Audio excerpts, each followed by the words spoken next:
திருச்சிற்றம்பலம். இன்று நாம் குருமூர்த்தி தோற்றத்தை பார்ப்போம். இறைவன் மானுட ஞான ஆசிரியர் வடிவில் அமர்ந்து மாணவர்களுக்கு உபதேசம் அருளும் தோற்றமே குருமூர்த்தியின் தோற்றமாகும். இறைவன் திருப்பெருந்துறை என்னும் ஆவுடையார் கோவிலில் அமர்ந்து குருந்த மரத்தடியில் அமர்ந்தபடி உபதேசம் அளிக்கும் தோற்றமே குருமூர்த்தி தோற்றமாகும். பார்ப்போமா? ஆளுடை அடிகள் என்னும் சிறப்பு பெயர் பெற்ற மாணிக்க வாசக பெருமான் பாண்டிய நாட்டிலே திருவாத ஊரார் வேதியர் குலத்தில் அவதாரம் செய்கிறார். திருவாத ஊரிலே அவர் பிறந்த காரணத்தால் வாத ஊரார் என்றும் ஆரம்ப கட்டத்திலே அவர் அழைக்கப்பட்டார். தன் தந்தையரால் வேதம், ஆகமம் ஆகியவற்றின் சிறுவயதிலேயே வாத ஊரார் தேர்ச்சி பெற்று விளங்கினார். எம்பெருமானாகிய சிவபெருமானிடத்தில் பேர் அன்பு கொண்டவராக அவர் திகழ்ந்தார். அப்போதைய காலகட்டத்தில் மதுரையில் அரசு புரிந்த பாண்டிய மன்னன் வாத ஊராரின் பக்தியினையும் ஆற்றலையும் அறிந்து தன்னுடைய அமைச்சராக அவரை அமர்த்தி கொண்டார். பாண்டிய மன்னனுக்கு சிறப்பு சேர்க்கும் விதத்திலே திருவாத ஊரார் நற்செயல்களையும் புரிந்து வந்தார். பாண்டியனின் குதிரைப்படைக்கு நல்ல தேர்ச்சி பெற்ற குதிரைகள் தேவையாக இருந்தது. அதனால் முதலமைச்சராக பணிபுரிந்த வாத ஊராரிடம் குதிரைகளை வாங்கும் பொறுப்பினை பாண்டிய மன்னன் ஒப்படைத்தார். பெருந்தொகை ஒன்றை அவரிடம் ஒப்புவித்து கிழக்கு கடற்கரைக்கு சென்று குதிரைகளை வாங்கி வரும்படி அவர் பணிந்தார்.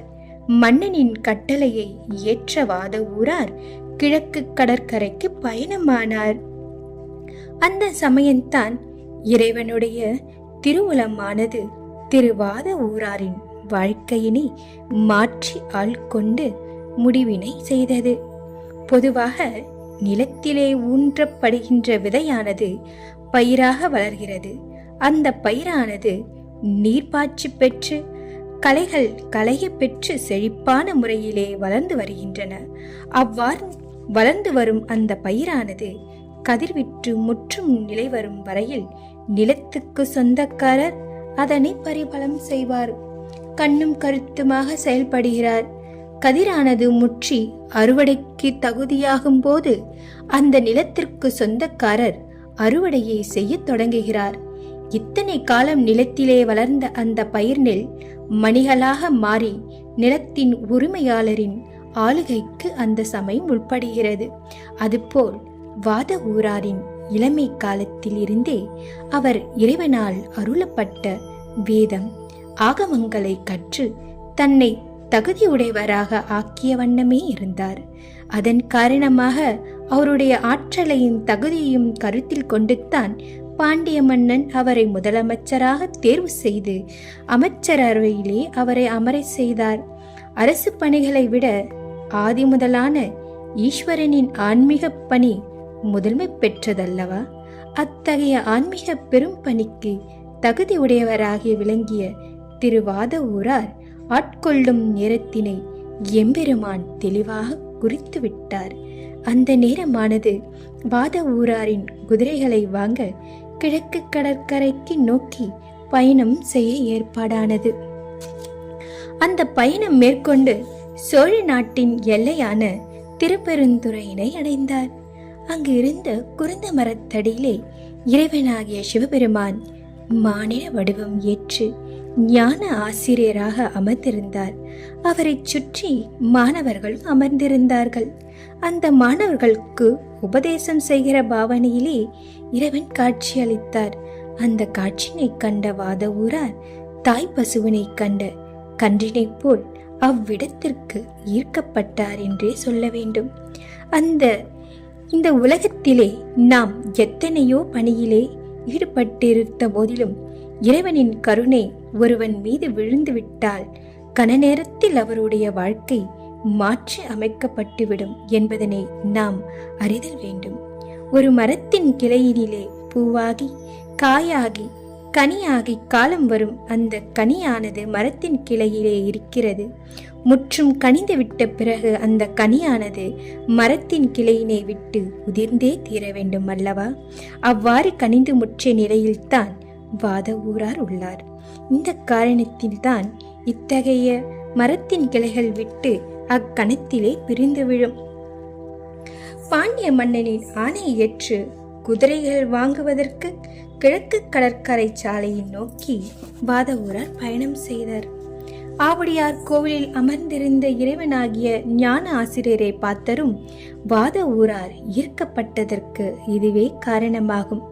குதிரை வாங்க வந்தவர் குருவின் சன்னிதானத்தில் சாஷ்டாகமாக விழுந்து வணங்கினார். எம்பெருமான் ஆகிய ஞான ஆசிரியரும் வாத ஊராருக்கு ஞான உபதேசம் செய்து தீட்சையும் வழங்கி அருளினார். ஒருவர் தகுதி உடையவராக ஆகிவிட்டால் அவர் குருவை தேடி அலைய வேண்டியதில்லை என்கிற தத்துவம்தான் இது. இறைவன் குருவாக அமர்ந்து உபதேசம் செய்வதை நாம் எண்ணி பார்க்க வேண்டும். இறைவனை மறவாமல் நல்லொழுக்கத்தினை கடைபிடித்து செல்வதற்காகவும் இதனை கடைபிடிக்கும் ஒருவன் காலகாலத்தில் இறைவனை ஆட்கொண்டு கொள்வார் என்பதே அர்த்தமாகும். இறைவனுடைய கருணை நம் மீது விழும் வரையில் நாம் செயலாற்றிக் கொண்டே இருத்தல் வேண்டும் என்பதை நாம் மறக்கக்கூடாது. வாத ஊரார் பாண்டியனிடம் முதலமைச்சராக பணிபுரிபவர் நாட்டுக்கு தகுதியான குதிரைகளை வாங்குவதற்காக பெருந்தொகை ஒன்றை அவரிடம் தரப்பட்டது. அதனை வாங்கும்போது திருப்பெருந்துறையிலே இறைவனால் ஈர்க்கப்பட்டு ஞான உபதேசம் பெறுவோம் என்பதனை வாத ஊரார் சிறிதும் எதிர்பார்க்கவில்லை அல்லவா? இறைவனுடைய கட்டளையை நிறைவேற்ற எண்ணத்தோடு தான் அவர் கிழக்கு கடற்கரை சாலைக்கு பயணம் செய்தாரா? இல்லை, அரசனுடைய கட்டளை நிறைவேற்றும் எண்ணத்தோடு தான் கிழக்கு கடற்கரை சாலைக்கு அவர் பயணம் செய்தார். ஆண்டவனின் கட்டளையை ஈர்த்து அரசனின் கட்டளையா ஆண்டவனின் கட்டளையா என்று வருகிற போது ஆண்டவனின் கட்டளையே எக்காலத்திலும் இவ்வையகத்தில் சொல்லப்படியாக கூறப்படுகிறது அல்லவா? அரசன் தன்னிடம் கொடுத்த தொகையினை இறைப்பணிக்கும் இறைவனது அடியார் நலனுக்கும் செலவழித்தார். இவ்வாறு ஆவுடையார் கோவிலில் இறைவன் குருவாக அமர்ந்து மாணிக்க வாசகருக்கு உபதேசித்த காரணத்தால் குருமூர்த்தி என்று பெயரும் இறைவனுக்கு ஏற்பட்டது. அதுபோல் இந்த வையகத்திலே வாழ்கிற உயிர்கள் பக்குவ நிலையை அடையும் போது இறைவன் குருமூர்த்தியாக வந்து நம்மை ஆட்கொள்வான் என்பதனை நாம் அறிதல் வேண்டும். குருமூர்த்தியின் தரிசனத்தை நாம் பெருந்துறையில் கண்டு களிக்கலாம். வாருங்கள். திருச்சிற்றம்பலம்.